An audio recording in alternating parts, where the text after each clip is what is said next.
Muy buenas noches, estimados estudiantes. Licenciada Rocío, ¿me escuchan? Sí, buenas noches, Karen.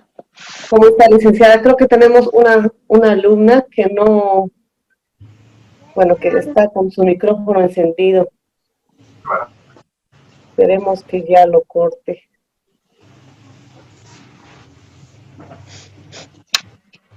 Bueno, el día de hoy, muy buenas noches a todos. El día de hoy iniciamos el módulo 4, impuestos sobre el valor agregado IVA y régimen de complemento del impuesto sobre el valor agregado RCE-IVA. ¿Por qué no estamos llevando el módulo 3? Bueno, el módulo 3 se ha sugerido que vaya después del módulo 8, que es Introducción a la Contabilidad Tributaria, para que a lo largo del diplomado puedan ver los diferentes impuestos que tenemos. Entonces, el módulo Introducción a la Contabilidad Tributaria lo van a ver luego del módulo 8, que es Tributación Minera y Petrolera. Este módulo, como ustedes ya saben, dura 2 semanas y está a cargo de la licenciada Rocío Linares Zambrana.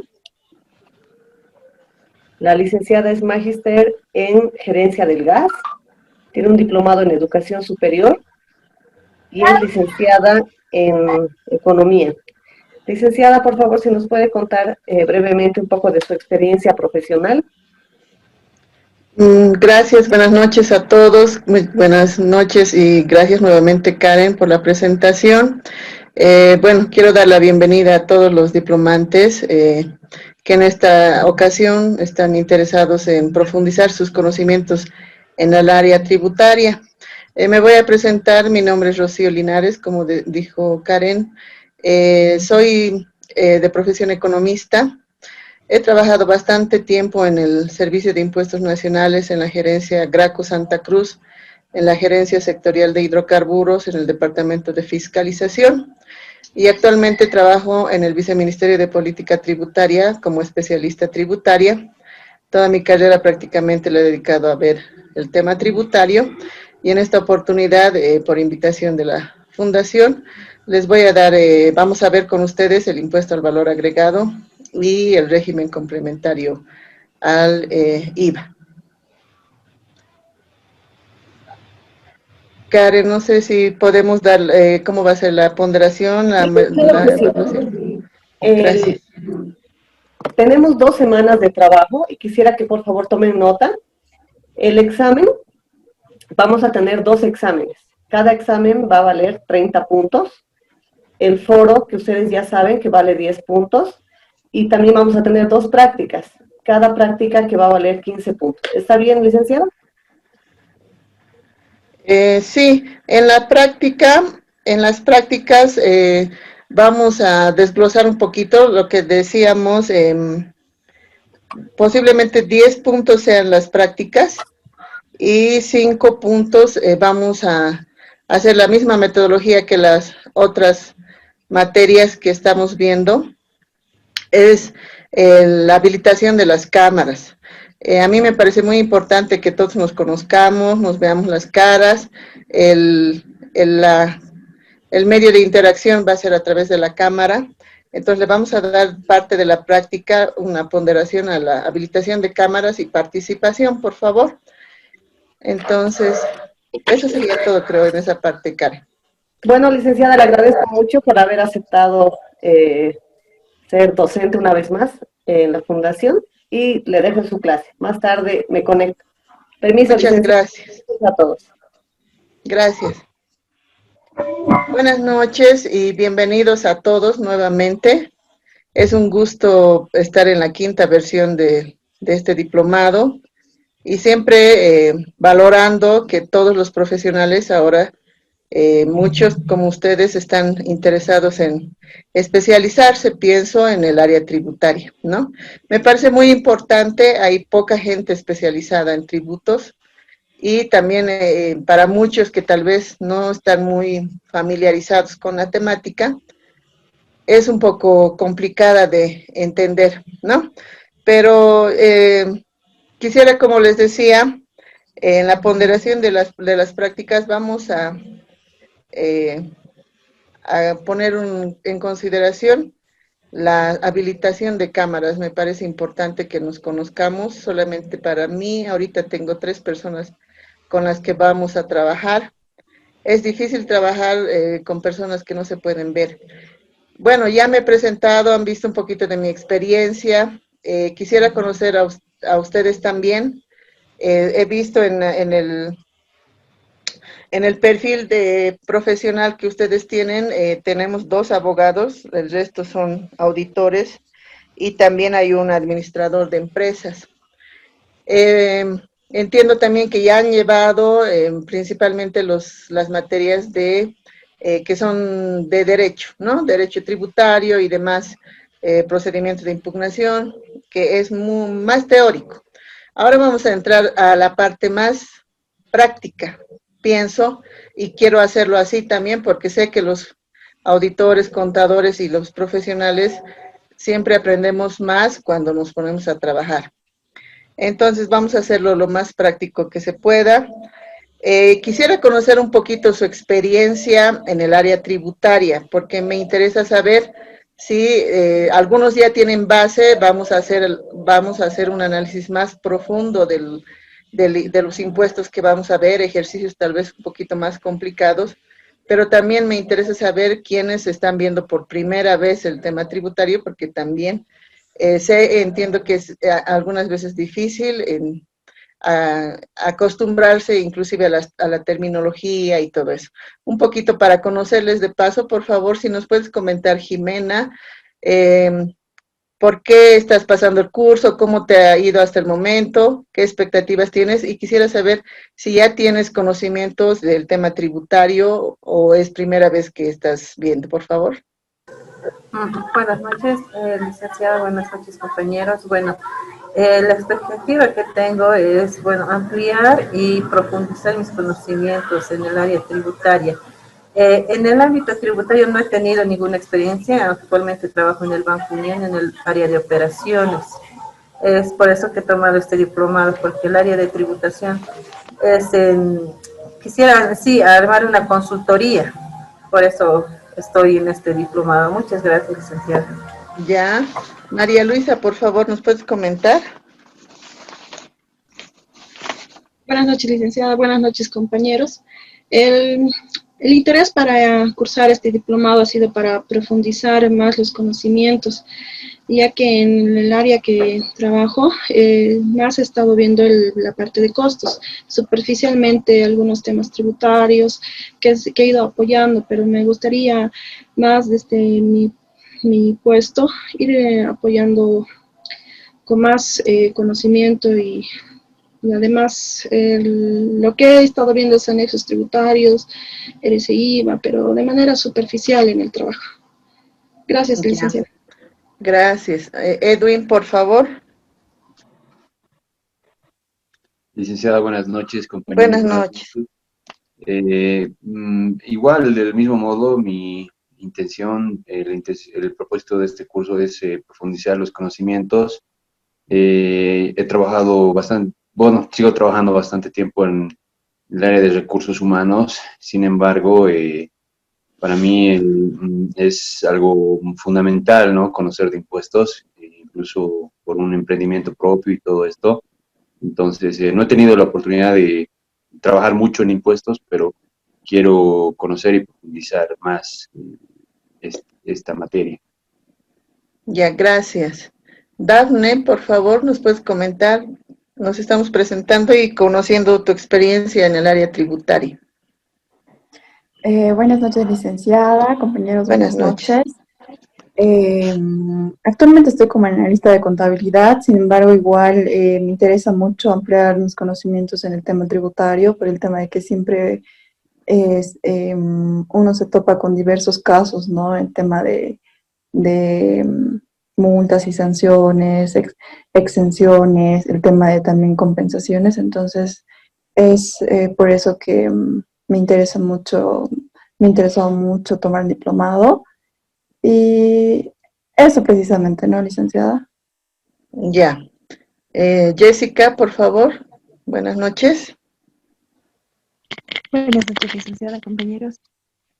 Actualmente yo trabajo en el Banco de Desarrollo Productivo, igual en el área de contabilidad, soy analista y sí, si bien veo, digamos, la parte tributaria, no la veo a profundidad, porque yo veo más el tema de costos, gastos, pero justamente por eso he tomado este diplomado para poder adquirir mayor conocimiento en esta área y profundizar, ¿no? Y poder aprender más. Ya, gracias. Rosemary, por favor. Rosemary Soria. Sí, buenas noches, licenciada, buenas noches, compañeros.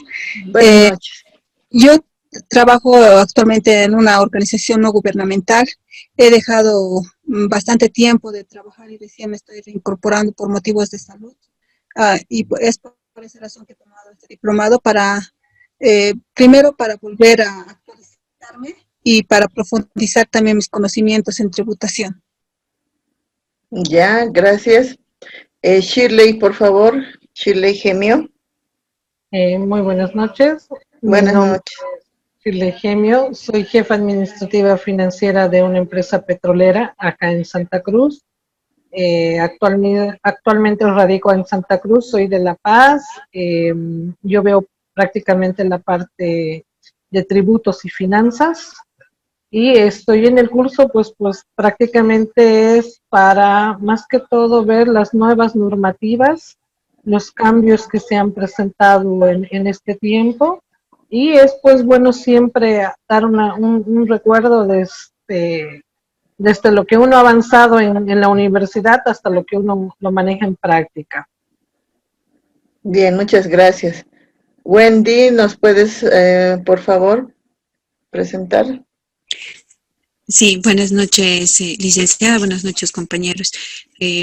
Actualmente sí estoy trabajando en la primera, en el área contable, y como es parte del trabajo, también en algunos momentos reemplazo a la persona responsable y encargada de los impuestos. Entonces, también por eso quisiera actualizarme.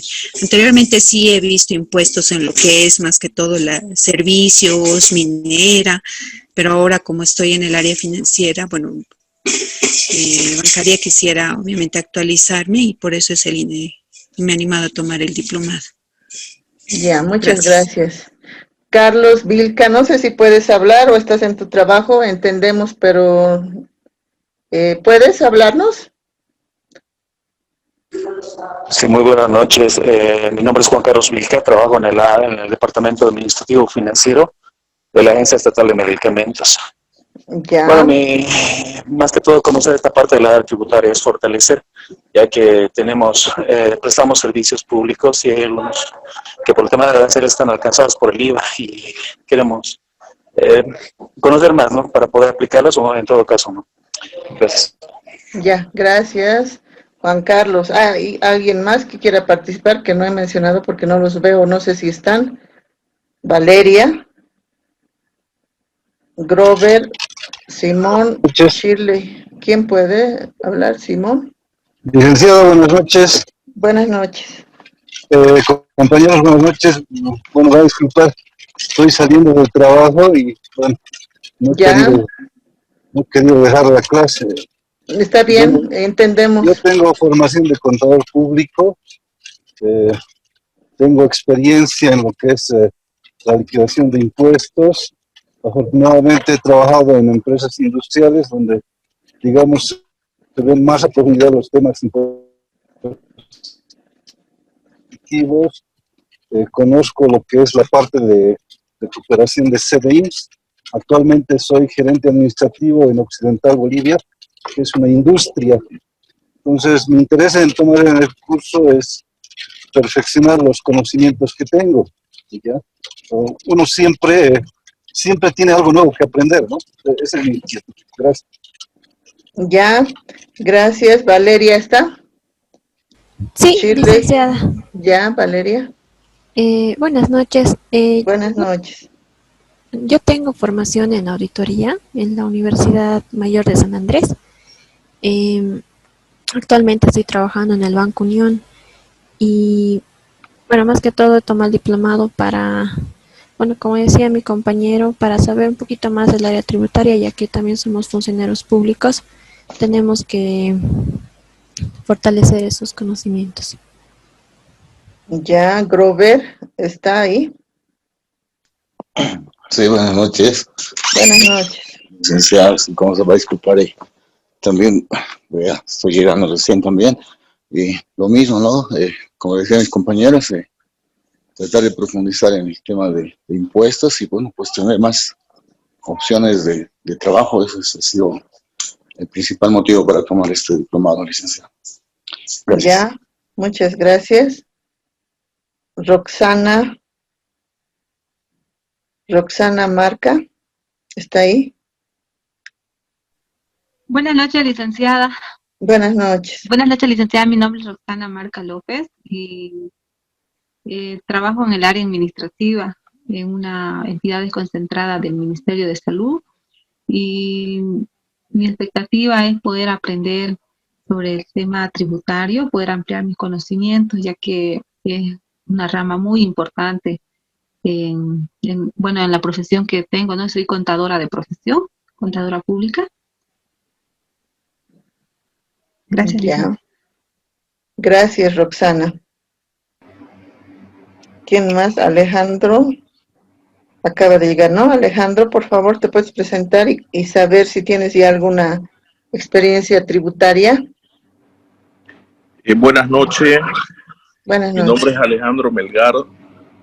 Soy abogado. Y en materia tributaria, por el momento no tengo experiencia laboral. Ya, solo para salir de dudas, ¿tú estás desde Santa Cruz? Sí, desde Santa Cruz. Ya, bienvenido y espero que aprovechen el curso, igual que el resto de los colegas. Me falta Editza. Editza, ¿está? Ya. Un poquito les voy a comentar cómo quiero que trabajemos. Quiero que sea lo más dinámico posible. Entiendo que muchos siguen en su trabajo, otros están volviendo a sus casas. A mí me ha pasado muchas veces también. Conéctense en cuanto puedan, en cuanto lleguen a sus casas, pero en la mayoría de las ocasiones necesito verlos, compartir con ustedes, verles las caras, qué dudas tienen, y vamos a hacerlo lo más dinámico posible. He dejado material para que algunos videos que tal vez para muchos es básico, son básicos, pero me parecía muy importante justamente para los que nunca han visto impuestos, ¿no? Les he dejado 3 videos. Uno es un video del concepto general del impuesto al valor agregado. Luego les he dejado un libro el llenado del libro de compras y ventas en el sistema, en el Facilito. No sé si lo han visto, cómo les ha ido, tienen alguna duda. La idea es que estos videos lo vean en el transcurso de la semana. Como tenemos 2 impuestos que ver en 2 semanas, entonces la primera semana la vamos a ver íntegramente para el impuesto al valor agregado y la segunda semana para el RC-IVA, ¿ya? Entonces el material, los prácticos, también les he dejado 2 hojas Excel. En una hoja Excel está también el libro de compras y ventas en una sola hoja, están mejor dicho, en un solo archivo están la hoja de ventas y la hoja de compras en Excel, para los que quieran ir practicando en Excel. Luego vamos a hacer un práctico también de subir esta información a la oficina del Facilito, ¿ya? Y también vamos a llegar a lo último, que es lo más importante, el llenado del formulario de 200, que es el del impuesto al valor agregado, viendo todas las características que tiene este formulario, cómo se llena el formulario, qué particularidades tiene, cómo se registra una póliza, varias cosas que vamos a ver, las características de distintos sujetos pasivos, facturas con impuestos dentro, con el IHD, con otras facturas que vienen con otros conceptos, como las tarjetas, mejor dicho, las facturas de alumbrado público, etcétera. Entonces, el IVA es muy amplio, ¿no? Y vamos a tratar de hacer una reconstrucción desde un inicio. ¿Cómo nace el IVA? ¿Qué es el IVA en teoría? Luego vamos a ver su estructura tributaria legal, ¿no?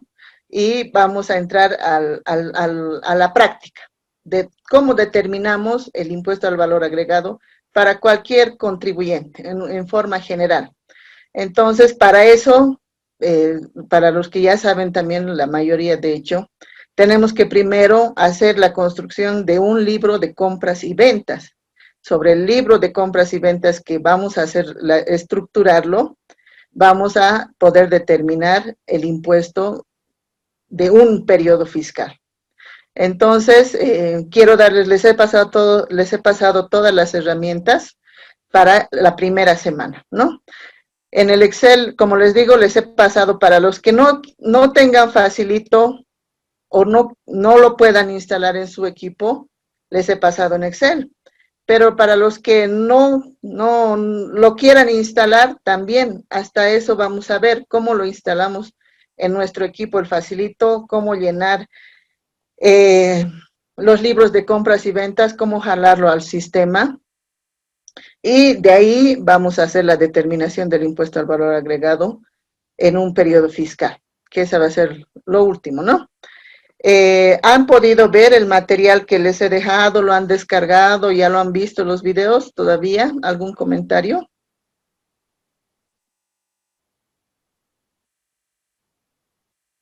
Ya. Entonces, si no lo han visto, como les digo, véanlo. Ahí tienen en el primer video, que es el impuesto al valor agregado, he dejado, es una explicación sencilla de lo que es el impuesto al valor agregado, que ahora vamos a iniciar, ¿ya?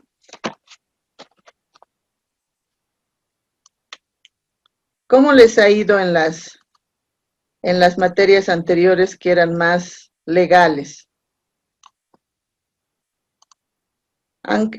¿Tienen alguna duda o les ha ido todo bien?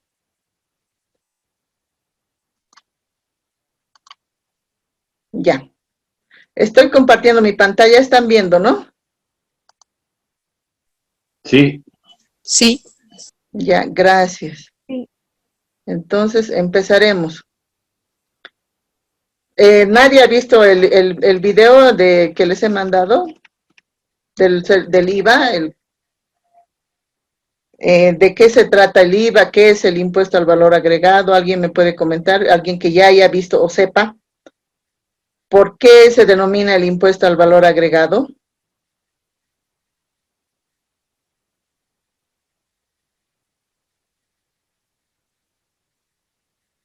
Ya, no han visto, ¿no? Bueno, empezaremos entonces de lo básico, ¿no?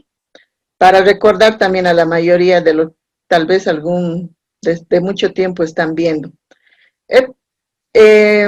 Como características generales de este impuesto, es importante que tomemos en cuenta su creación y su aplicación. Ha sido creada mediante la ley 843, que la conocen ya todos, la ley de impuestos, donde están todos los impuestos, que data del 20 de mayo de 1986.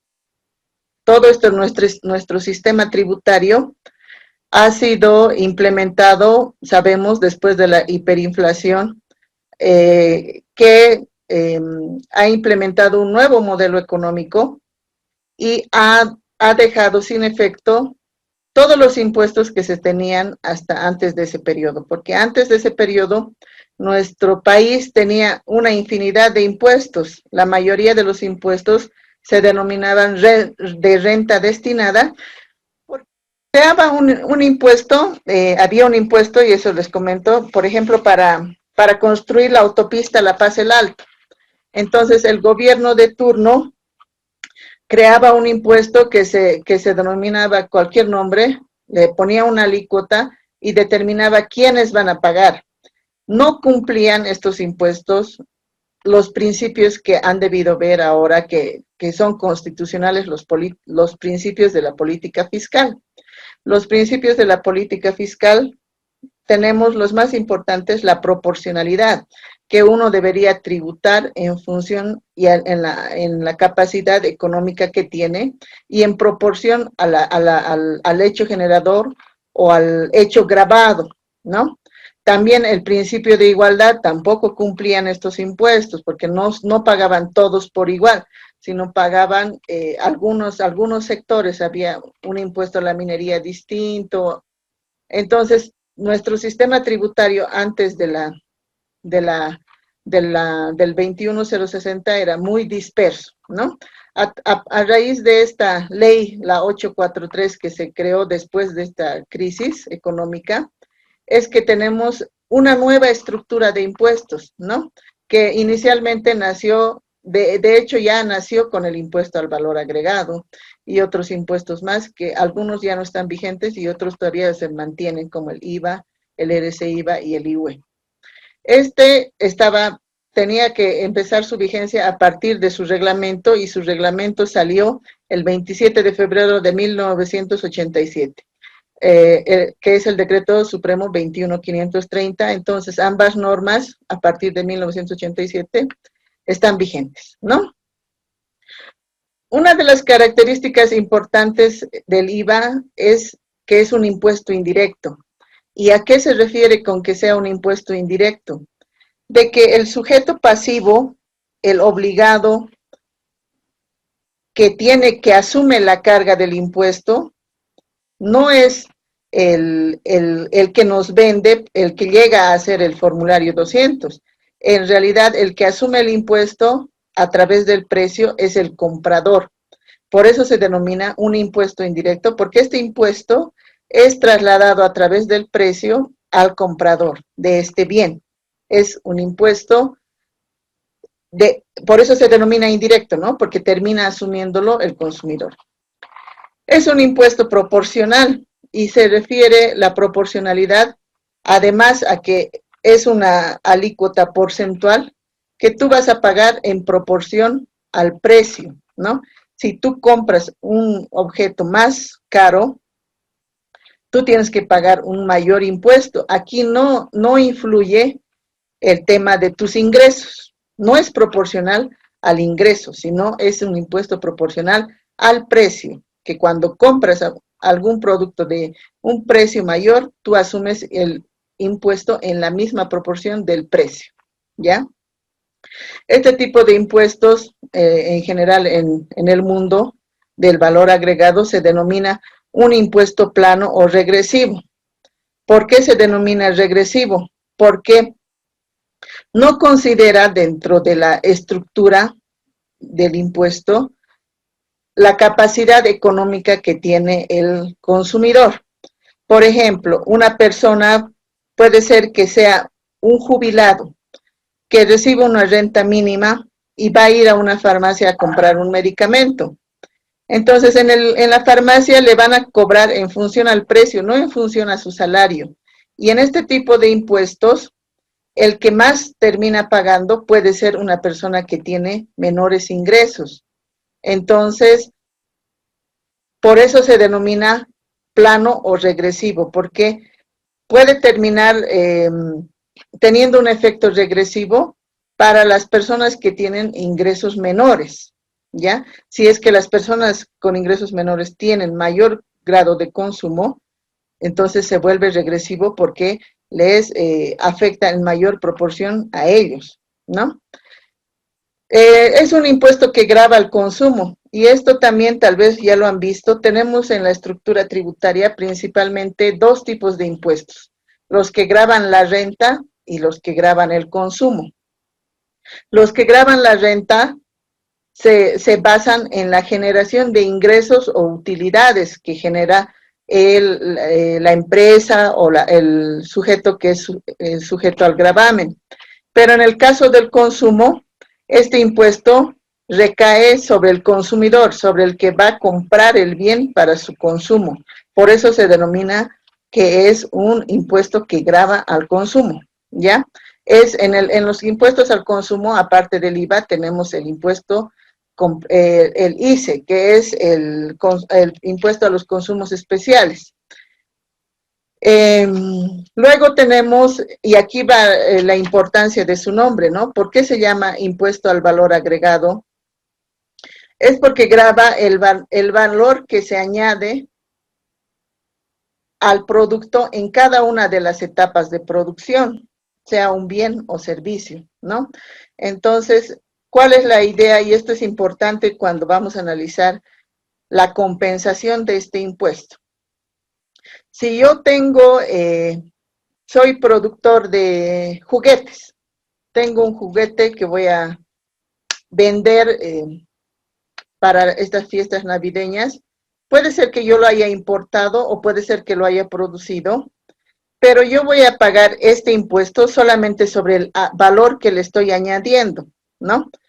Es decir, si yo compro un juguete que voy a vender, lo compro en 80 bolivianos y yo lo voy a vender en 90, se supone que tengo que pagar sobre los 10 adicionales, ¿no? A eso se llama el valor añadido. O, en el caso de los zapateros, si yo compro materia prima, cuero, suelas, clefa para pegamento, qué sé yo, una vez que lo transforme, encuentro el costo y sobre el valor que le he añadido a ese proceso de producción, es que yo voy a pagar el impuesto, ¿no? Y eso vamos a entender bien en el débito, la diferencia entre el débito y crédito que vamos a ver más adelante.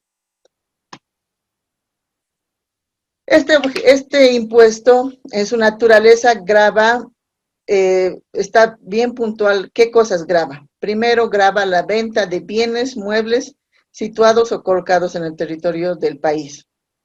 Sabemos que nuestra estructura tributaria y a nivel mundial igual solamente podemos gravar lo que está dentro de nuestra jurisdicción territorial, que es el país, ¿no?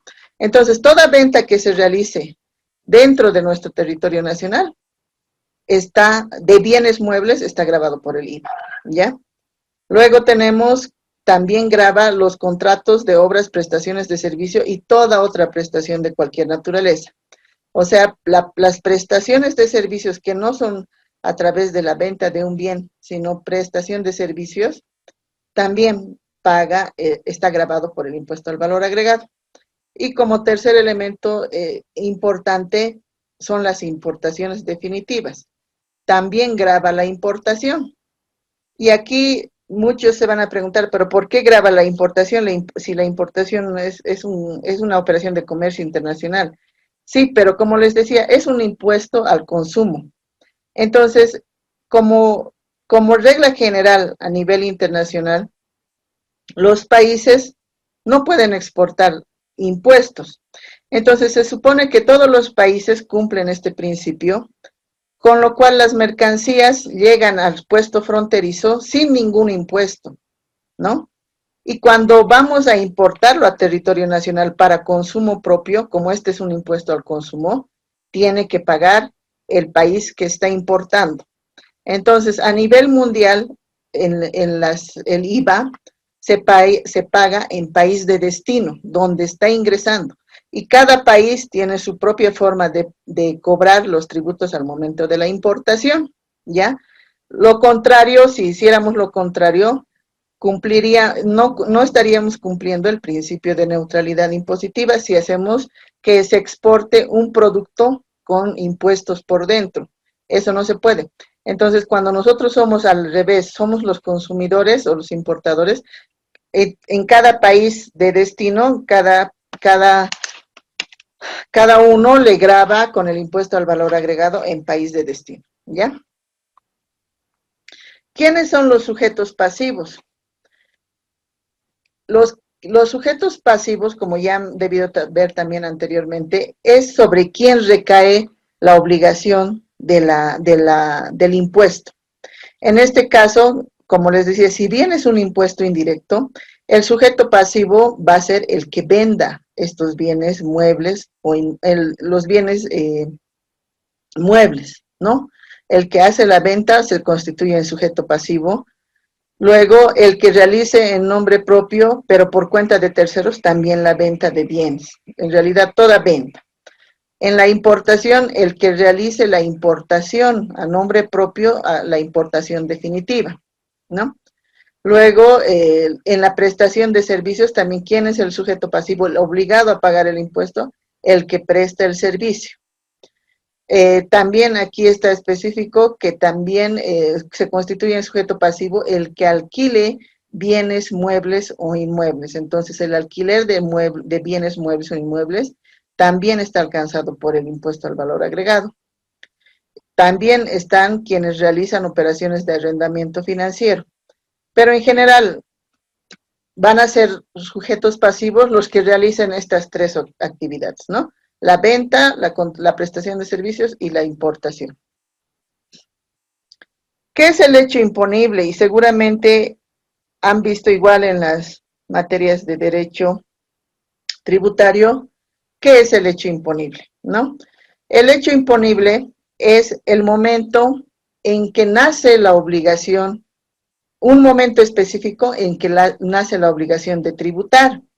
Para este caso específico del impuesto al valor agregado, existen distintos momentos en que se va a generar el hecho imponible. Y este hecho imponible es muy importante y vamos a ver por qué. Porque a partir que se perfecciona este hecho imponible, que es un momento dado, a partir de ese momento tú tienes la obligación de pagar el tributo, ¿no? Entonces, muchas veces dejamos de lado este término que parece inclusive, ¿a qué se refiere? ¿Qué es hecho imponible? Como les digo, es un momento que se da de acuerdo a la ley, a partir del cual tú tienes la obligación de pagar el tributo. ¿Ya? Entonces, en el caso del impuesto al valor agregado, hay varios momentos en que se perfecciona el hecho imponible. Por ejemplo, en el caso de ventas, si estas ventas son al contado o al crédito, no importa. ¿En qué momento se va a perfeccionar el hecho imponible? Al momento de la entrega del bien. Como los bienes son físicos, entonces, el momento que te estoy entregando físicamente el bien, en el momento que te estoy transfiriendo la propiedad o el dominio de un bien tangible, es el momento que nace el hecho imponible, aunque no haya pagado nada, aunque me paguen posteriormente. En el caso de bienes, eso es muy importante. ¿Por qué? Porque en ese momento, aquí nos dice la norma, debemos emitir la factura, ¿no? Entonces, muchas fiscalizaciones, procesos, se inician justamente por esto, porque muchos desconocen de que por más que ya haya entregado un bien, pero no me ha pagado nada, no tengo por qué facturarle. Entonces, aquí nos dice bien claro la norma. En el caso de ventas, el hecho generador se perfecciona al momento de la entrega del bien, de la transferencia de dominio, y en ese momento tienes la obligación de emitir la factura. ¿Ya? Eso tienen que tomar en cuenta en el caso de ventas. Luego entramos al caso de contratos de obras o prestaciones de servicios. Ahí, como no hay un bien tangible en la prestación de servicios, hay distintos momentos en los que se va a perfeccionar un hecho generador. Primero, dice, cualquiera que fuera la naturaleza, primer caso, se va a perfeccionar a la finalización de la ejecución o la prestación del servicio, o desde la percepción total o parcial del precio, el que fuera anterior. Entonces, aquí nos dice en el caso de prestaciones de servicios, hay dos momentos diferentes. ¿Cuál es el momento? Primero, cuando se finalice la ejecución de la prestación de servicio. Pero si la finalización se realiza, digamos, en un momento X, hay contratos, vamos a ver, cuando estamos viendo hidrocarburos, que son a largo plazo, 30 años, qué sé yo. Hola, Carmelita. Ya llegué. ¿Pueden silenciar sus micrófonos, por favor? Ya, continuamos. Entonces, lo que quería que quede bien claro, cuando se trata de prestaciones de servicio, tenemos dos momentos del perfeccionamiento del hecho generador. Uno, cuando finalice la ejecución o la prestación de servicio, o cuando hayas percibido parte o la totalidad del precio, ¿ya? Son dos momentos. Y en esos momentos tienes la obligación nuevamente de emitir la factura. Por eso es importante el hecho imponible en el IVA, porque en el momento que se perfecciona el hecho generador, tú tienes la obligación de pagar el impuesto y en este caso el comprobante del impuesto es la factura, ¿ya? Y aquí van a ver, en este impuesto es donde nace la factura y solo tiene para su naturaleza, su creación, su existencia en realidad de la factura, es para demostrar la generación de este impuesto, ¿ya? Entonces, en el caso de contratos, siempre hay esa duda. Por ejemplo, tenemos un contrato de construcción, que es lo más común. Entonces, en los contratos de obras de construcción, aquí te especifica la norma, tienes que, ¿cuándo se perfecciona el hecho imponible? A la percepción de cada certificado de avance, ¿no? En este caso, es como una excepción a esta regla. ¿Por qué? Porque debería ser al final de la obra, pero sabemos que las obras tardan mucho tiempo. También te dice a la percepción total o parcial del precio. Aquí pueden haber varias etapas de pago, pero te especifica que en este caso de contratos de construcción se va a perfeccionar al momento de la entrega de cada certificado de avance de obra. Entonces, en la mayoría de las constructoras tienen el compromiso de entregar este certificado de avance de obra al contratista y en ese momento nace el hecho generador y la obligación de emitir la factura, independientemente del pago, del precio y de la conclusión. Eso es específico para el tema de construcciones, ¿ya? En todos los casos nos dice, ¿no? El responsable debe emitir obligatoriamente la nota fiscal, documento equivalente. ¿Hasta ahí alguna duda? Ya, un segundito, por favor, mi batería está.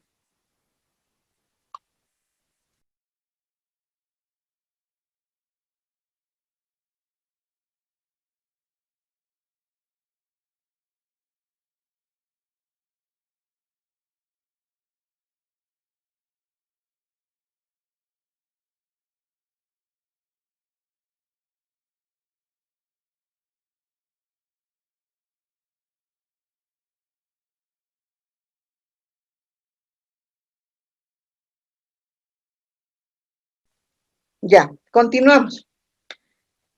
Bueno, hemos visto que también el hecho imponible se produce en el caso de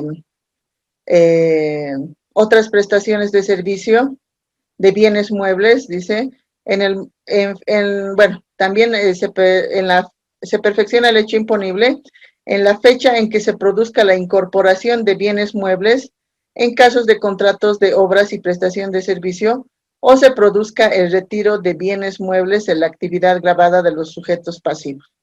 Esta es otra particularidad, cuando los dueños de las fábricas hacen el retiro de algún producto, también dice que se perfecciona el hecho generador, es como si lo vendiera, ¿no?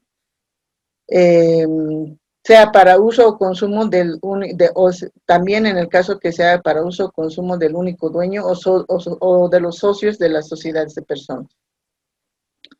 Aquí nos dice cuándo se perfecciona el hecho generador para las importaciones. Esto es más sencillo, es en el momento del despacho aduanero, en el caso de importaciones definitivas, inclusive en los despachos de emergencia. A diferencia del impuesto al valor agregado que se paga en mercado interno cuando realizamos una operación dentro del territorio nacional, en el caso de importaciones no determina el impuesto el sujeto pasivo, el importador, lo determina la aduana al momento de hacer la importación.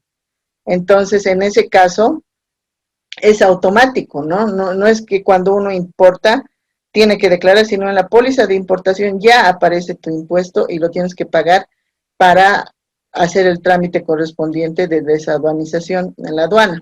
Es diferente, no se paga por el formulario 200, qué sé yo. En este caso, el que cobra el impuesto es la aduana. Y en el otro caso, cuando son operaciones en mercado interno, son cobrados por el Servicio de Impuestos Nacionales, ¿ya? También hemos visto que las operaciones de arrendamiento financiero están alcanzados por este impuesto. ¿Cuáles son las operaciones de arrendamiento financiero? son las operaciones que tú compras algún bien mueble, generalmente bienes muebles, a través de una entidad financiera bajo la modalidad de leasing, en la cual tú compras un bien, en realidad no compras, te lo compra el banco y tú vas pagando cuotas mensuales como si fuera un alquiler, ¿no? Entonces, al vencimiento de cada cuota, nos dice aquí, se perfecciona el hecho imponible en el caso de arrendamiento financiero. Y esto tal vez algunos no sabían, ¿no?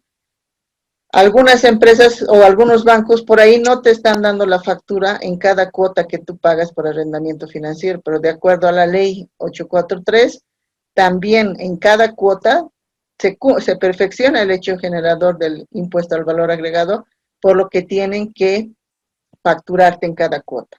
Y también en el caso de arrendamiento financiero se perfecciona en el momento del pago final del saldo del precio. Sabemos que al final de cierto tiempo que se ha ido pagando las cuotas, las operaciones de leasing o arrendamiento financiero es bajo la condición de que al final puedas optar por comprar el bien mueble por el saldo que te falte pagar. Entonces, cuando pagues ese saldo, también se perfecciona y también tienen que darte una factura. Eso en general en cuanto al hecho imponible. Como hemos hablado tanto de la factura y seguramente lo han visto ya cuando han visto la ley 2492, he querido rescatar el incumplimiento de la obligación de emitir la factura, ¿no? Como les digo, seguramente ya lo han visto, pero me parece importante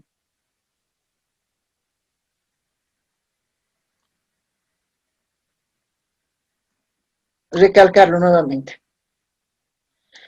Hemos visto que al momento del perfeccionamiento del hecho generador nace la obligación de emitir la factura, que es la constancia o el comprobante del cual estás pagando el impuesto. En la ley 2492, que es nuestro código tributario boliviano, nos dice que la no emisión de la factura es una contravención, y entre las sanciones que se aplican a las contravenciones está la clausura, ¿no? Es una de ellas, pero en este caso específico ya se ha definido que para ese caso la clausura va a ser la sanción por la no emisión de factura. Y esto es importante porque cuando algunas veces como funcionaria de la administración tributaria hemos participado en operativos, dejan encargadas a personas que desconocen por completo la norma tributaria, ¿no? En el caso de farmacias, ferreterías, cafés internet y todo eso. Entonces, piensan que la no emisión de factura no va a causar ningún problema, o te dicen el talonario está adentro, que no lo he podido imprimir, y realmente se meten en problemas sin pensar. ¿Qué es importante? Cuando una persona va a realizar una actividad económica, sea una tienda, como les digo, un café internet, una farmacia, cualquier negocio, lo primero que tenemos que saber es qué obligaciones nos va a nacer al momento que tú realizas una actividad económica. Entonces, lo primero que tienen que hacer, de hecho, es inscribirse en el Servicio de Impuestos Nacionales y sacar su NIT, porque tienen que emitir facturas por las ventas que hagan o prestaciones de servicios, ¿no? Entonces, muchos contribuyentes cuando uno va, ni siquiera están inscritos, y ahí igual el desconocimiento de la norma es complicado porque es difícil explicarles que antes de realizar cualquier actividad económica deberían haberse inscrito, deberían haber dosificado su talonario y recién deberían empezar la actividad económica, ¿no? Y aquí tal vez los abogados han analizado también respecto a la aplicación de la sanción de la clausura. Hay un recurso, una sentencia constitucional que ha dejado sin efecto la clausura inmediata, ¿no? ¿Y por qué se ha llegado a esa situación? porque la administración tributaria, en el marco igual de las facultades y de las posibilidades que estaban en el Código Tributario, podía aplicar la sanción de la clausura del establecimiento donde no se ha emitido la factura de forma inmediata, como cuando te encuentran un delito infraganti, los abogados saben bien, tienen ellos el derecho de hacerte la detención cuando es infragante. En el caso de la sanción por no emisión de factura, era similar el tratamiento de aplicar la clausura inmediata, pero ha habido un recurso de inconstitucionalidad que han presentado un sector de la economía, no recuerdo quién es exactamente, en los cuales el Tribunal Constitucional les ha dado la razón en el sentido de que no se puede aplicar la clausura de forma inmediata sin previo proceso sancionador. Entonces, ahí se ha cambiado la figura, ¿no? Ahora el SIN va, también para los que algunos tengan negocios y alguna vez llegue el fiscalizador, el fiscalizador va a ir a verificar la emisión de la factura, y si no has emitido la factura, ya no te puede clausurar y cerrar el negocio en forma inmediata. Lo que tiene que hacer es primero emitir un procedimiento sancionador, que principalmente emiten un auto inicial de sumario contravencional, ¿ya? Con este auto inicial te inician un proceso sancionador en el que te dicen, tú has omitido esta norma, has omitido la emisión de la factura, tienes un plazo determinado de acuerdo al procedimiento administrativo para presentar pruebas, para descargar cualquier cosa, situación que haya pasado en tu negocio por el cual tú has omitido esa obligación. Y pasado ese tiempo, como cualquier proceso sancionador, se hace la evaluación de descargos y si no, la administración considera que no son los descargos suficientes, recién puede proceder a la emisión de a la clausura del establecimiento, ¿ya?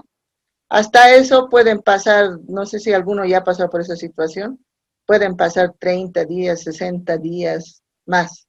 Lo malo de ese procedimiento, digamos, lo malo para el SIN, para impuestos nacionales, es que cuando ya quieren ir a clausurar el establecimiento, ya está otra persona, otra empresa ahí, entonces un poco se ha diluido esta sanción, porque esta sanción también, como comentario, no tenía el fin en realidad de causar lo que dicen todos terrorismo en la población, ¿no?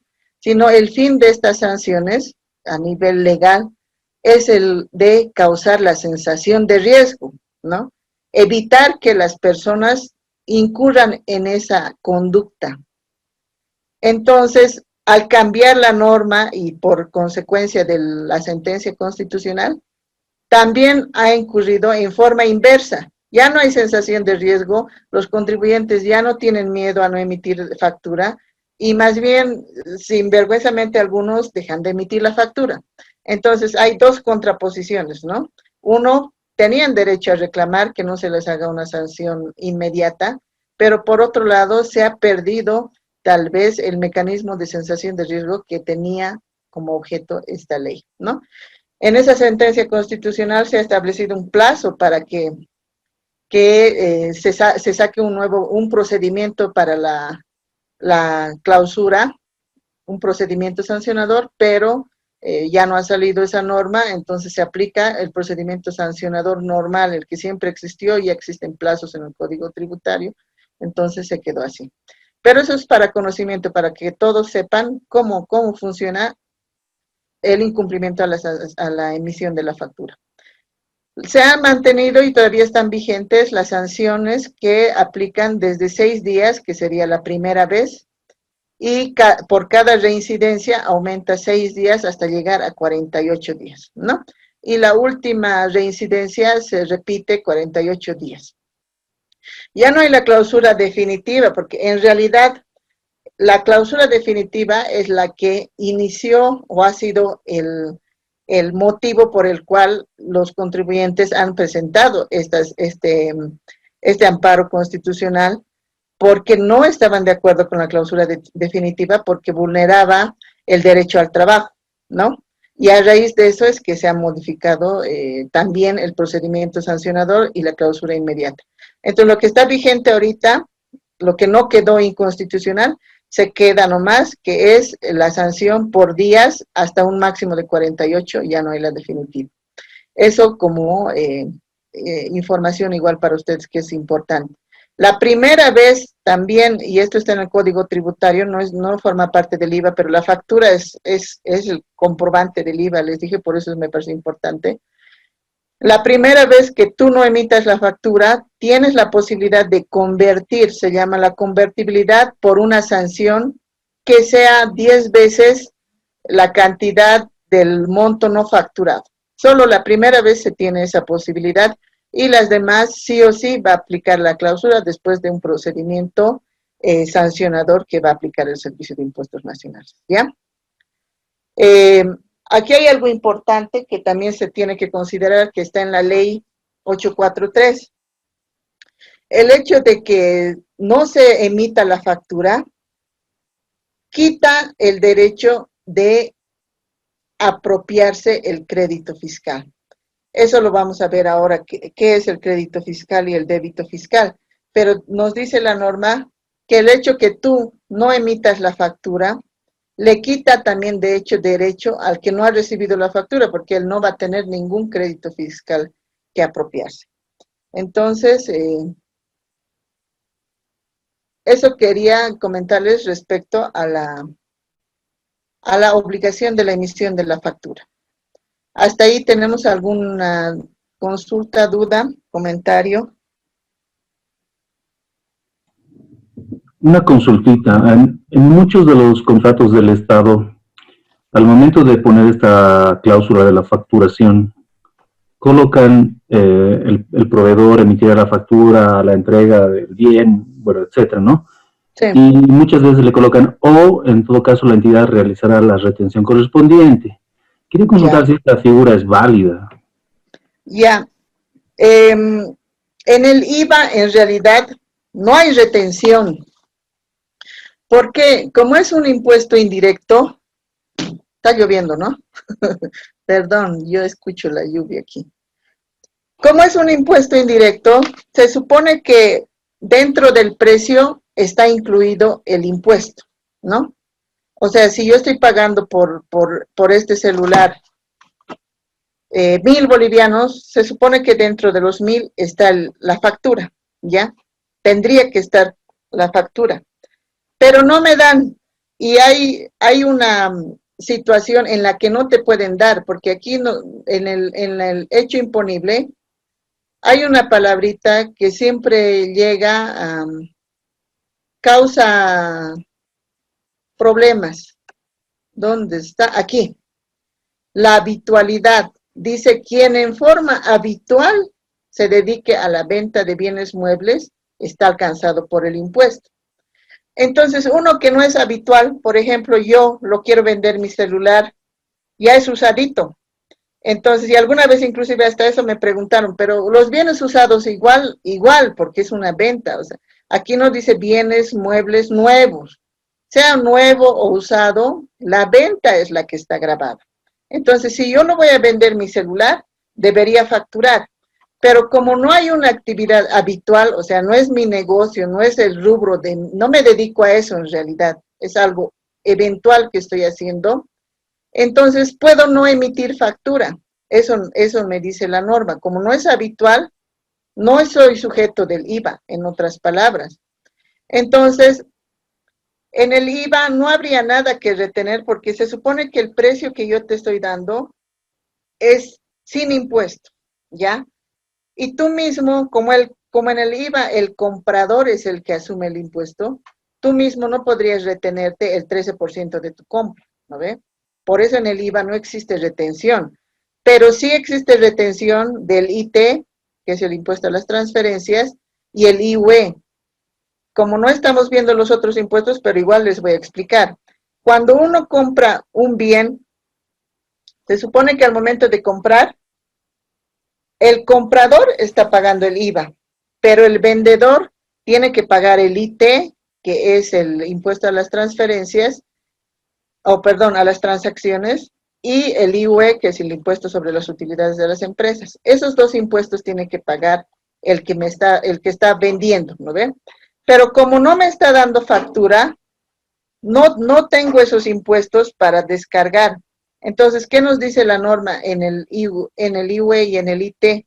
Que el que está pagando a una persona que no te emite factura por su naturaleza, digamos que no es habitual, entonces, ¿qué es lo que tú tienes que hacerle? Es retenerle el IT, que es el impuesto a las transacciones, y el IUE, que es bueno, en el IUE hay dos tipos de retenciones. Para bienes es una retención distinta y para servicios es otra. Pero en el IT es sí o sí el 3%. Entonces, solamente hay retención del IT y del IUE cuando tú compras de alguien sin factura.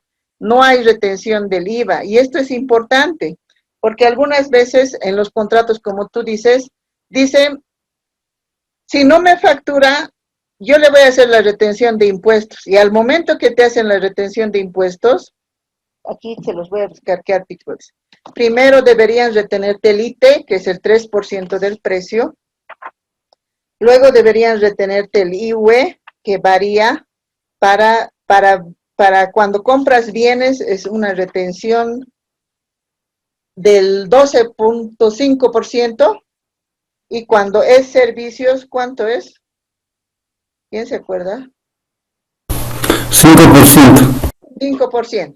Entonces, tenemos esas dos retenciones cuando no te emiten la factura.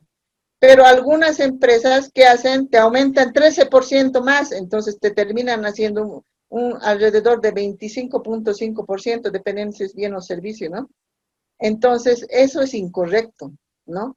Por eso es importante que sepamos, el IVA no entra bajo ninguna modalidad de retención porque se supone que el comprador es el que asume este impuesto. Cuando no soy habitual, no tengo nada que la obligación ni de emitir factura ni de retener nada, ¿no? Solamente la única obligación que existe es por el IT y por el IUE. ¿Ya? ¿Alguna otra consulta? Una consulta. Sí. ¿Qué sucede en la venta de activo fijo? Por ejemplo, una empresa que ha comprado de una casa importadora un vehículo, sí, después de cierto tiempo, no necesariamente después de cuando tiene un valor residual, decide hacer una transferencia. sí. Entonces, como al momento de la compra ha tomado el IVA, ¿cómo hace para determinar el valor de la transferencia? ¿O es que, digamos, puede facturar por el valor residual? Exactamente, para fines tributarios, lo que nos dice la norma es que debe venderse o facturarse por el valor residual, ¿no? Por el valor residual tendríamos que facturar, a no ser que se haya hecho un revalúo de ese activo. En el IUE vamos a ver bien eso, o cuando vean el IUE van a ver bien eso. Ahí te dice, en el caso que haya algún revalúo del activo, recién puedes utilizar el valor del revalúo, pero si no, es sobre el valor residual. Sobre el mismo tema, ¿qué sucede, por ejemplo, tomando en cuenta, por ejemplo, el vehículo? O sea, el vehículo está siniestrado o está con un defecto. Entonces, yo he comprado en 10.000 inicialmente, al segundo año lo he vendido en 1.000, precisamente por esa situación. ¿El servicio de impuestos tendría alguna observación sobre el valor de transferencia?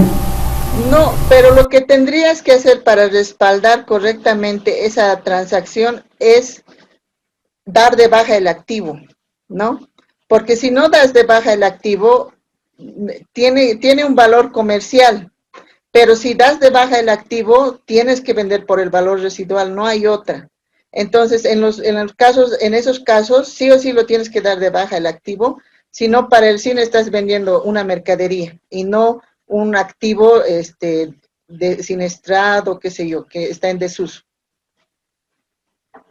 ¿Ya? ¿Alguna otra consulta? ¿Seguimos? Licenciada, disculpe, Shirley le habla. Shirley. Mire, en el caso, nosotros habíamos facturado como hace 2 años los activos fijos que justamente tenían un valor residual de 1. Ya. Eran muebles, más que todo eran puro muebles que por cambio de oficina hemos decidido dar de baja y facturar. Pero le Ya. comento de que impuestos nacionales acá en oficinas Graco en Santa Cruz han observado que porque Ya. hemos facturado con un valor 1, o sea, lo que ellos decían era, ok, has dado de baja tus activos fijos, pero este mueble podrías haberlo vendido en 50 bolivianos. Estas sillas todavía tenían un valor de mercado, ellos me hablaban de un valor de mercado, pero yo les decía, mira, lo que nosotros queríamos es dar de baja del listado de activos fijos que todos los años se manda a impuestos nacionales, pero me han observado prácticamente, me han hecho pagar, me han hecho hacer como otra factura que yo le ponga así un valor como a toditos los muebles de 30, 50. En ese momento, para no pelear con los impuestos nacionales, hemos accedido a eso y hemos tenido que elaborar otra factura el siguiente mes y pagar. ¿Esto era correcto? O sea, al final con el abogado hemos tratado de no hacer esta nueva factura, digamos, ¿no? De quedarnos con el valor 1, pero usted sabe que ahorita en materia de impuestos y todo eso, si no lo haces, después te auditan prácticamente todo y al final hemos tenido que hacer lo que ellos decían. ¿Esto era correcto? Ya. Hay diferentes criterios que maneja la administración tributaria. En este caso, pienso que tal vez ellos se han ido por la realidad económica. En muchos procesos ellos utilizan el argumento de la realidad económica que han debido ver en el Código Tributario, que te dice que para la determinación de tributos el SIN también puede apoyarse en la realidad económica, ¿no? Pero ahí para mí hay una situación complicada porque la realidad económica ¿cómo se puede decir? Discrecional desde mi punto de vista, porque la realidad económica para ellos puede ser esa, de que valía más, pero para ti la realidad económica está en el libro, en los registros contables. Entonces, cuando se llega a una situación en que no se tiene acuerdo con el criterio que la administración tributaria está observando, para mí, desde mi punto de vista, ¿qué hubiera sido lo ideal? Que ustedes no paguen e impugnen. ¿Por qué? Porque en el momento de la impugnación, ellos tenían que demostrar que la realidad económica de tu bien es diferente, que vale más lo que ellos te han dicho, pero tienen que demostrarlo, porque tendrían que haber hecho algún avalúo, qué sé yo, de esos bienes que estaban todavía, no sé, alguien tenía que haber dicho que estaban en buenas condiciones, que la madera era todavía buena, que era de buena calidad, no tenía termitas, qué sé yo. Pero si ellos no pueden demostrar eso, tampoco tienen sustento legal para sostener esa observación. Entonces, cuando tengan alguna situación de esa, ustedes también tienen que verificar bien qué información tienen. ¿Por qué? Porque la norma te dice que si está dado de baja, tienes que venderlo al valor residual y ustedes han cumplido eso. Pero ellos tenían el criterio de que tal vez la realidad económica es otra y en realidad tus muebles valían más. Pero ¿quién tiene la carga de la prueba ahí? Tú tenías el sustento de la norma para aplicar eso. Entonces, yo les recomiendo a todos, en calidad de profesionales, van a asesorar algún momento a las empresas o ya trabajan en alguna, revisar antecedentes y precedentes de casos que ya se hayan discutido en la autoridad de impugnación tributaria. Porque si ves algún caso similar ahí y la autoridad de impugnación tributaria le ha dado la razón al contribuyente, tienes mayores chances de que tú la ganes porque te estás basando en la norma. En cambio, ellos, por realidad económica, va a ser muy difícil que lo comprueben. Esto les recomiendo que revisen el caso de constructoras en general. ¿Qué ha pasado en el caso de constructoras? Las empresas constructoras, cuando son fiscalizadas por el Servicio de Impuestos Nacionales, no presentan ninguna información que ellos requieren, ¿no? Les piden libros de compras, libros de ventas, qué sé yo, todos sus costos para determinar el IVA principalmente, pero las constructoras no presentan, ¿no? Entonces, el SIN, ¿qué ha hecho? Ha empezado a determinar y sacar vistas de cargo sobre base presunta y abocándose o apoyándose, como les digo, en el principio de realidad económica. Entonces, ellos han dicho, por ejemplo, la realidad económica de este edificio es que por metro cuadrado el terreno vale tanto, en esa zona comercial la construcción o el metro de cemento vale tanto, el metro cuadrado de pared vale tanto. Entonces han hecho una estimación de lo que ellos podrían haber determinado. Pero cuando ha llegado a la autoridad de impugnación tributaria, se ha caído todo. ¿Por qué? Porque no han podido demostrar fehacientemente que eso vale esa construcción. Y en realidad la base presunta también se ha vuelto en una situación de que no le puedes determinar sobre base presunta cuando existe una realidad de ese contribuyente. Y la realidad, o sea, las aproximaciones que has hecho tampoco reflejan la realidad. Entonces, esos dos conceptos de la base presunta y la realidad económica son muy difíciles de demostrar en un proceso de impugnación. Como les digo, lo más recomendable siempre es buscar la normativa, ver qué me dice la normativa. Y si estoy cumpliendo la normativa, tengo que luchar, impugnar, qué sé yo, dependiendo en el caso de las empresas, como tú dices, tal vez, porque no era elevado los montos, han decidido refacturar. Pero en otros casos, creo que siempre hay que hacer un análisis más profundo, tanto de las observaciones, la observación técnica y el fundamento legal que ellos utilizan y el que ustedes tienen para defenderse. ¿Ya? Seguiremos. Licenciada, Entonces, una consulta. ¿sí? ¿Y qué pasa con las ONGs que no tienen grabado el IVA? ¿Cómo realizan la venta de los bienes a valor residual? Las ONGs, solamente las ONGs, ¿qué actividad tienen en ese caso? Me imagino que, no sé, tiene ¿a qué se dedica? ¿Presta algún servicio? De educación. Ya. En el caso de las ONGs, no están exentas del IVA, ¿no? Lo único que están exentos es del IUE.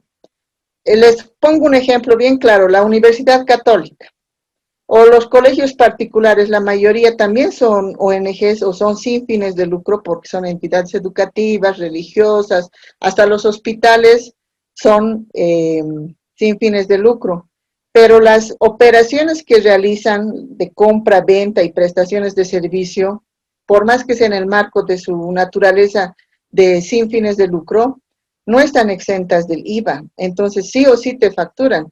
Como les digo, un claro ejemplo son las universidades y los colegios, que si bien están exentos del IUE, no están exentos del IVA. Entonces ellos sí o sí tienen que facturar por los servicios que prestan, pagar el IVA y el IT, porque el IVA lo paga el consumidor. O sea, muchas empresas alegan eso, ¿no? Yo soy sin fin de lucro, entonces no puedo asumir ese impuesto. Pero no es el que asume la entidad sin fin de lucro en el caso que tú dices, sino el comprador, o sea, sí o sí lo trasladan al comprador. Entonces, tal vez la ONG no lo está trasladando el impuesto al comprador, pero sí o sí lo tiene que facturar. No existe la exención del IVA. Ahorita vamos a ver, justamente vamos a llegar al tema de exenciones. No existe exención del IVA en general, más que para las importaciones, porque en el caso de importaciones es un procedimiento distinto. Pero como en nuestro país el IVA va por dentro del precio, no hay forma de exencionarlo. Entonces, sí o sí, las ONGs te facturan. Los colegios que son ONGs te facturan, las universidades te facturan porque el IVA no está exento. Entonces, en ese caso, como tú dices, si son cursos, tendrían que facturarles e incorporar dentro del precio el impuesto que corresponde al consumidor, ¿no? Porque se supone que el consumidor es el que asume el impuesto. ¿Ya? Entonces, seguimos. Vamos a ver la base imponible.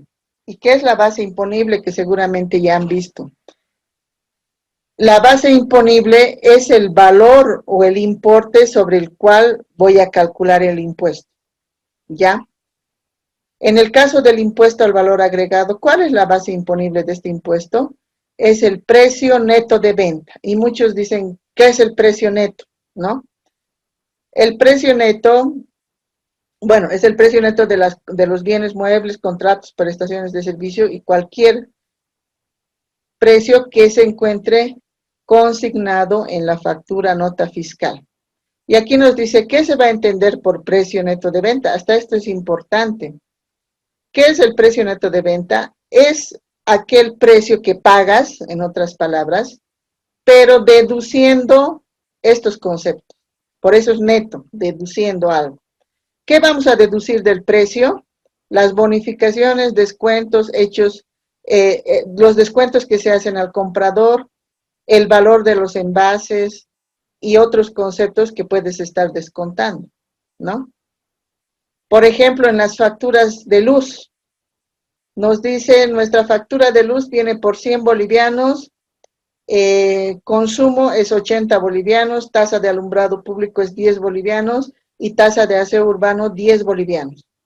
Entonces, el precio neto de venta en ese caso son los 80 bolivianos porque tengo que deducir estos conceptos que son los descuentos, bonificaciones, en casos de vender, digamos, solo el líquido menos los envases. Entonces, es el precio neto de esto. Y también es neto de impuestos. Fíjese, en el caso del IVA nos dice, no integran parte del precio grabado, o sea, no vas a pagar impuestos sobre los tributos que se tengan, que hayas pagado dentro del mismo hecho imponible y que se consignan por separado. ¿Cuáles son esos impuestos? El ICE y el IEHD, que es el impuesto especial a los hidrocarburos y derivados. Ustedes han debido ver que cuando compran, generalmente los mayoristas compran de la fábrica de vinos, por ejemplo. Tienes en tu factura un concepto de la compra de vinos. Abajo tienes el ICE que pagas ya sea por el precio o por el volumen. Y luego tienes el precio total. Entonces te dice, en ese caso, para pagar el IVA no tienes que tomar en cuenta los impuestos que has cobrado por separado. Este es para el que vende, porque en realidad la base imponible la va a determinar el vendedor, ¿no?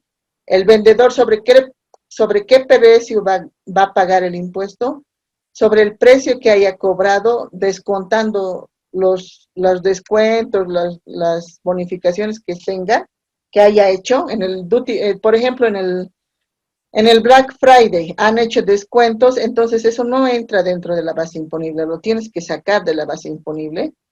Y también si has pagado si dentro de tu factura estás cobrando otros impuestos o tú retienes el ICE o el IHD, tampoco pagas sobre eso el IVA, ¿no?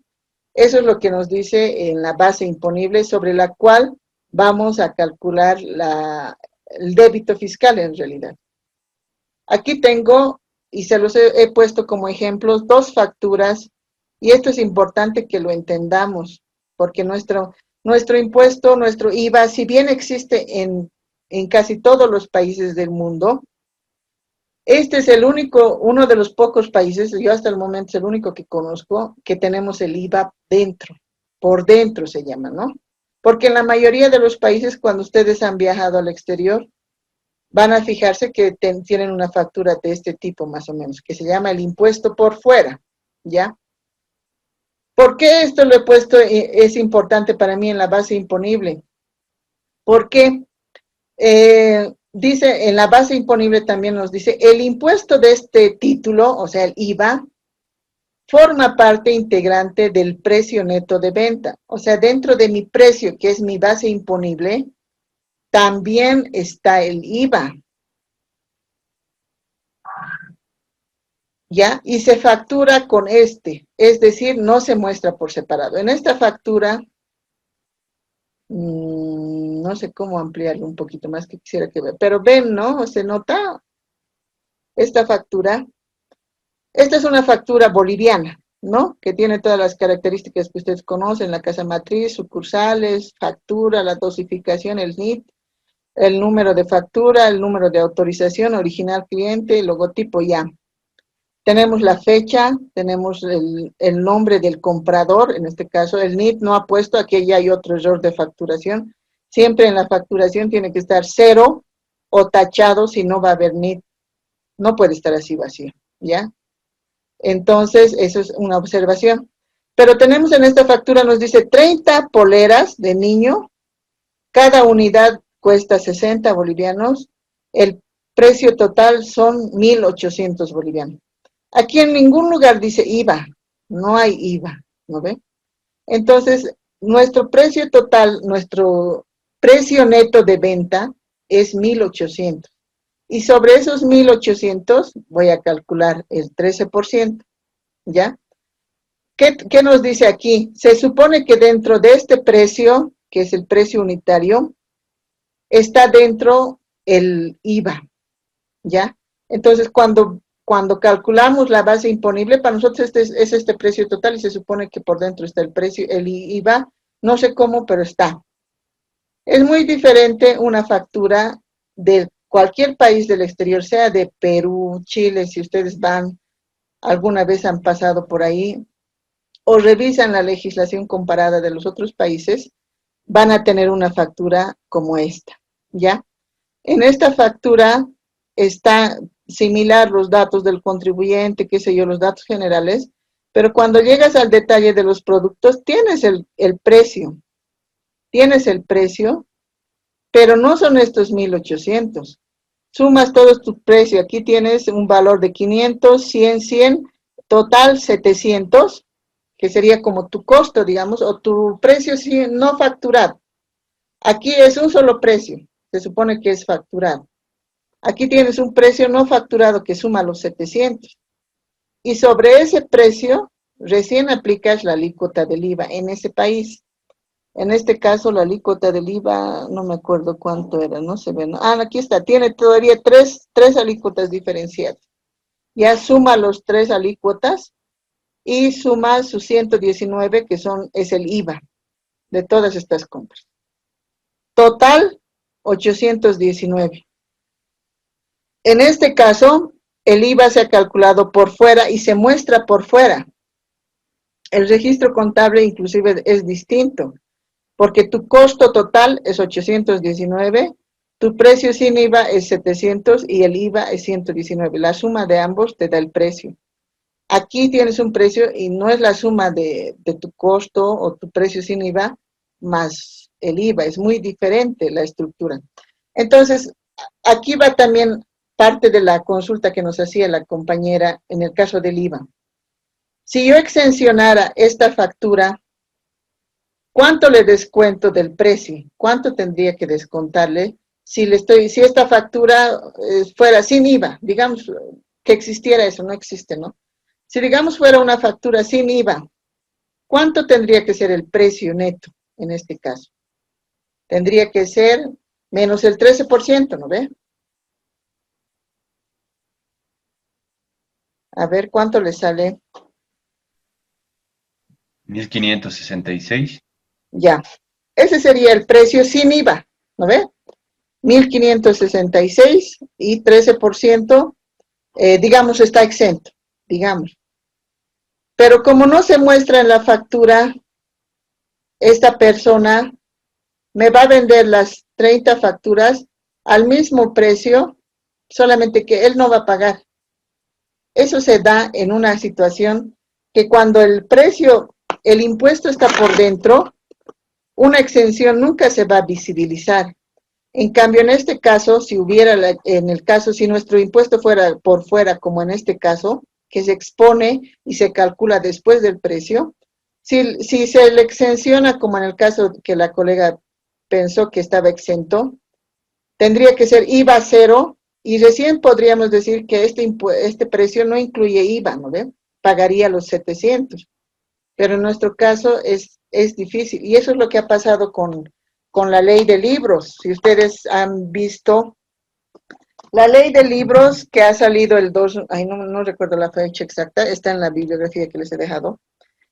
La ley de libros salió con la idea, y creo que es el primer mal ejemplo de una exención del IVA, ¿ya? Nunca debería existir la exención del IVA en nuestro país, porque no se va a dar esa situación. En la ley de libros, para fomentar la lectura a la población, ¿qué ha dispuesto? Que la importación de libros esté sujeta a tasa cero, ahí sí aplica, no van a pagar los importadores, pero también que la comercialización en el mercado interno sea sujeta a tasa cero. Entonces, alguien, no sé, que no ha analizado bien las consecuencias, ha sacado una ley bajo esas características. ¿Y qué ha pasado? Suponiendo que estos no son poleras, son libros. Los libros valían 1.800, ¿no ven?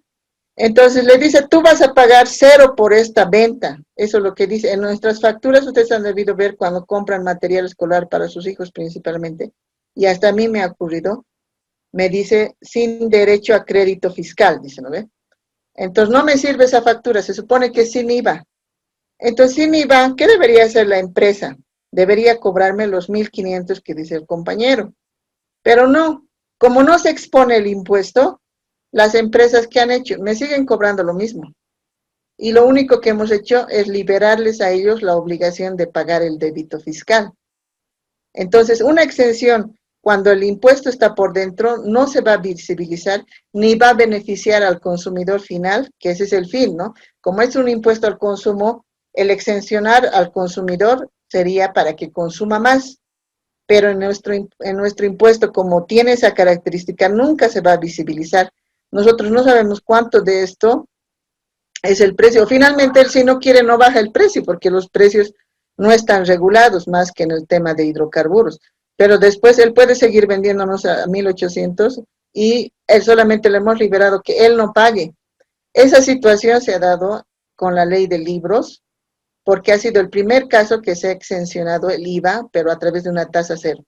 Entonces, tasa cero para él no paga débito fiscal, pero a nosotros nos sigue cobrando lo mismo.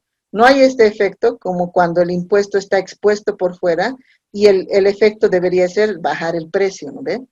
No se da esa situación. ¿Ya? Esto era importante que mostrarles.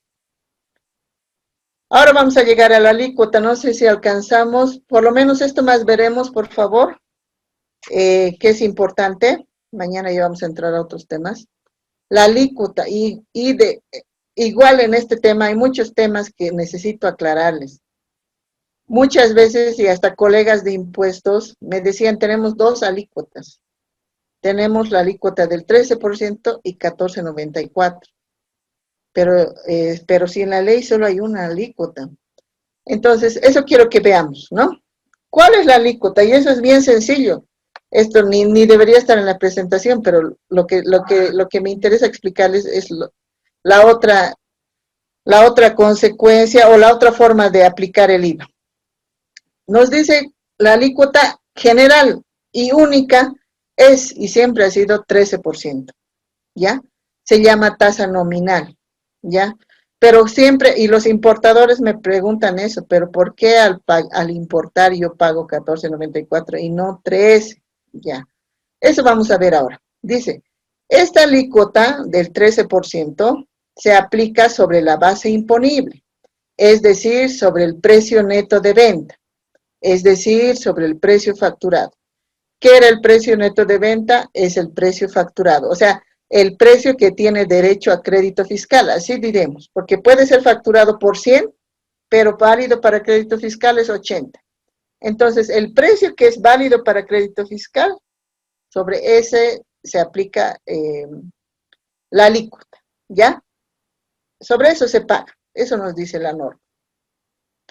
Entonces, he hecho un ejemplo aquí para que vean, y si quieren también lo pueden replicar en Excel, los que estén con sus máquinas, o si quieren en sus cuadernitos, para hacer los cálculos. ¿Cómo hacemos? ¿Ya? En el mismo ejemplo de las poleras, tenemos 30 poleras en el ejemplo, cada polera cuesta 60 bolivianos, ¿ya? Entonces, precio unitario de cada polera son 60 bolivianos. ¿Cuántas poleras hemos comprado? 30. su precio con IVA o el precio neto de venta o la base imponible, en este caso son 1.800, lo que hemos visto en la misma factura. Sobre ese precio voy a aplicar 13%, entonces sobre ese precio son 234 bolivianos el 13%. Eso es lo que tendría que pagar en IVA, eso nos dice la norma, ¿no? 13% del precio. ¿Y cuánto es el saldo o el precio sin IVA? En otras palabras, 1.566, lo que calculó el compañero, ¿no ven? Este es el precio con IVA y este es el precio sin IVA. ¿Sobre cuál se paga el impuesto? Sobre el importe total, que incluye el IVA y el otro que digamos precio sin IVA o costo, si quieren llamarlo. Y luego, aquí quería mostrarles qué es la tasa efectiva del IVA, ¿no? La tasa efectiva del IVA es de 14.94, pero ahí no es que sea otra alícuota, sino que vamos a hacer, ¿cómo se llega a este 14.94? ¿Cuándo se calcula una tasa efectiva del IVA? Como les había dicho, se supone que los precios que nosotros tenemos en mercado interno, con los que compramos de la farmacia local, de un café internet, de un supermercado, incluyen el impuesto. Entonces, sobre ese precio total es que se paga el IVA. Pero cuando no tenemos el precio con IVA, en el caso de importaciones principalmente pasa eso.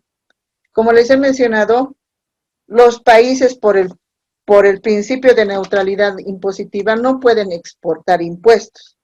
Entonces, todos los productos que se comercializan entre países llegan a tu territorio aduanero sin impuestos, supuestamente sin impuestos, ¿no? Porque también hasta eso es cuestionable desde mi punto de vista, pero se supone que todos los países cumplen con los acuerdos comerciales y tienen que llevar su mercadería hasta el puesto fronterizo sin impuestos. El momento que tú lo vas a incorporar, meter a tu territorio, le aplicas el impuesto. Ese bien, suponiendo que este es un bien importado, llega a la frontera con este precio, porque está sin impuestos, sin IVA principalmente, ¿no? No tiene impuestos. Entonces, en la aduana vale esto 1.566. Pero si tú aplicas 1.566, a los 1.566 la alícuota del 13%, a ver, calculen, nos sale 203 bolivianos. Pero, ¿qué nos dice la norma? Que tú tienes que aplicar la alícuota sobre el precio de venta, pero el precio tiene que incluir dentro el IVA. Entonces, este precio no incluye dentro del IVA. ¿Y cómo lo meto? ¿Cómo encuentro este valor al precio y encuentro este otro? Porque el IVA, el 13% nuevamente, se aplica sobre el precio neto de venta, que es el precio facturado, el precio con IVA que le puse aquí. No se aplica sobre el precio o costo. Como a la frontera llega este precio, entonces, ¿qué tenemos que hacer? Lo que para los contadores es común, para mí es el gross up, ¿no? Pero otros llaman la tasa efectiva, y para mí la tasa efectiva no es tan difícil de calcular. ¿Cómo hacemos el cálculo? Aquí he hecho un ejercicio para que veamos cómo haríamos el cálculo sin saber que hay este 14.94. Si mi costo es 1.566, eso cuesta en aduanas, les estoy diciendo, que no incluye el IVA. Eso significa que es una regla de 3 sencilla, ¿ya? Esos 1.566 representan el 87% del precio, ¿no ve? El precio va a ser eso más el 13%. Entonces, lo que queda después del 13% son 87%. Por eso, aquí el precio con IVA es la suma del IVA más el precio sin IVA, que es el 87%. Entonces, esos 1.566 representan el 87% del precio. ¿Cuánto va a ser el precio mejor dicho, ¿cuánto va a ser el IVA si representa solamente el 13% del precio? Yo lo he hecho así y quiero mostrarles porque para mí es mucho más sencillo así que la otra fórmula que utilizan los contadores, ¿ya? Lo que queremos saber es cuánto le tengo que agregar de impuesto a este precio para llegar al precio con IVA, ¿ya? Entonces hacemos la famosa regla de 3, que es bien sencilla, que todos lo hemos llevado en colegio, que es X es igual, multiplicamos esto con esto cruzado, que es el precio sin IVA, por la alícuota, dividido entre el otro valor que cruza con la X, que es el 87. Eso va a ser cuánto es nuestro IVA, cuánto debería ser nuestro IVA. Hacemos el cálculo. Y a ver, hagan el cálculo, pero más allá de los 1.566, aquí lo he puesto como costo en general. Cuando queremos encontrar el valor del impuesto sobre un precio, ¿qué tenemos que hacer? Dividimos 13% entre 87%, y ese valor que nos sale 0.1494, lo multiplicamos por el costo. Entonces, ese valor nos da el impuesto que, aplicando a la inversa, nos va a salir el 13%, ¿ya? Eso nos va a dar estos 234, que sumándolo al costo sin IVA, nos va a salir el precio neto de venta, que eso es lo que necesitamos tener. Entonces, en la aduana, eso es lo que hacen. Al precio que llega sin impuestos, aplican esta regla, que es la tasa efectiva, y sacan un impuesto que nos sale este monto. Cosa de que si hacemos al revés, aplicamos los 1.800, aplicamos a los 1.800 el 13%, nos sale ese valor. Y no a la inversa, como si hiciéramos sobre esto, sería algo incorrecto. Entonces, de esa forma es que nace este concepto para mí, pero no significa que es otra alícuota, sino que para calcular el impuesto al valor agregado, cuando no tienes el precio neto de venta, si no tienes un precio sin IVA, no te queda otra que hacer este procedimiento, y de este procedimiento, de esta división del 13% entre el 87%, se sale el 14.94, ¿ya? Entonces, ese procedimiento se hace en la aduana, que aquí lo he hecho lo mismo, ¿ya? Tenemos un precio sin IVA, que son los 1.566, a eso aplicamos este procedimiento que nos sale 234, sumando ambos precios nos sale el precio con IVA, y sobre ese precio calculamos la alícuota del 13%. Entonces, en ambos casos estamos cumpliendo la norma, aplicando la alícuota del 13% sobre el precio neto de venta, ¿ya? Eso creo que era muy importante que les aclare, que sepan todos, y esto no es nada difícil para los colegas abogados. Como les digo, es una simple regla de 3 y se aplica para cualquier retención. Cuando vean las retenciones del IT, del IUE, si yo quiero hacer, tengo lo que pasa siempre, ¿no? Digamos, el mismo caso. Me venden estas poleritas, me venden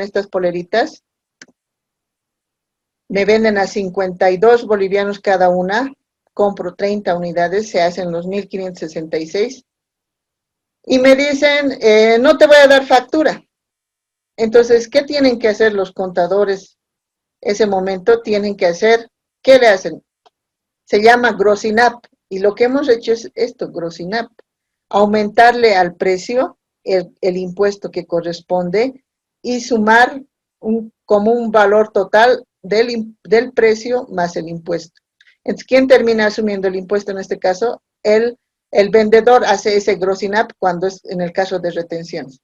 Entonces, aplica el mismo procedimiento. Cuando tú compras, en este caso, unas poleras por este monto y no te dan factura, no le vas a hacer la retención del 14.94, vas a hacer la retención del 15.5, ¿no ve? Entonces, haces lo mismo. Estos 1.566 representan el 15.5, resten del 100, por favor. 100 menos 15.5 representan el 84.5%, ponen aquí. Y aquí van a poner X y aquí el resto, el 15.5 que tienen que retener. Hacen la misma operación y van a encontrar cuánto le tienen que aumentar al precio o cuánto tienen que retener de impuestos. Entonces, este procedimiento que para mí yo siempre lo he aplicado así bien sencillo, aplica para todas las retenciones y para encontrar el valor del IVA cuando no tienes el precio neto de venta, sino cuando tienes el precio sin IVA. ¿Ya? ¿Alguna pregunta hasta ahí? No que la moleste, que interrumpa su clase. Tenemos 2 minutos para terminar, licenciada, por favor. Sí, justamente quería decirles, ahí acabamos hoy día. Esto no quería cortarlo porque me parece importante. Mañana ya vamos a ver el débito, el crédito fiscal y etcétera. Pero esta parte es importante, ¿ya? ¿Alguna duda o consulta? Yo creo que ya con esta base, revisen por favor los videos que les he dejado. Todavía no vamos a hacer los ejercicios del libros de compras y ventas, pero mañana ya les voy a dar las pautas para que para el viernes lo tengamos listo, ¿ya? Igual, por si acaso, el día viernes va a ser nuestra primera evaluación que va a ser sobre IVA, solamente IVA, y el próximo viernes va a ser nuestra segunda evaluación que va a ser solo RCIVA, ¿ya? Entonces, ¿alguna consulta?